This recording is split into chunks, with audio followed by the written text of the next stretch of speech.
أعوذ بالله من الشيطان الرجيم.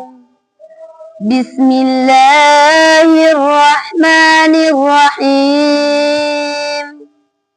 ألم تر كيف فعل ربك بأصحاب الفيل ألم يجعل كيدهم في تضليل فأرسل عليهم طيرا أبابيل ترميهم بحجارة من سجيل فجعلهم كعصف مأكول.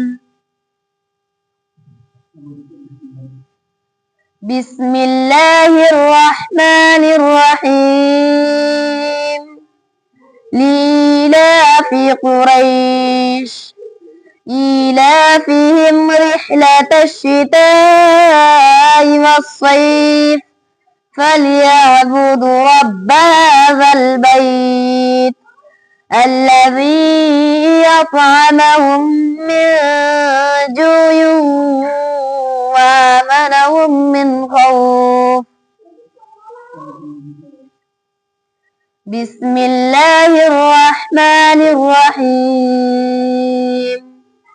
أرأيت الذي يكذب بالدين فذلك الذي يدعو اليتيم ولا يحض على طعام المسكين فويل للمصلين الذين هم عن صلاتهم ساهون الذين هم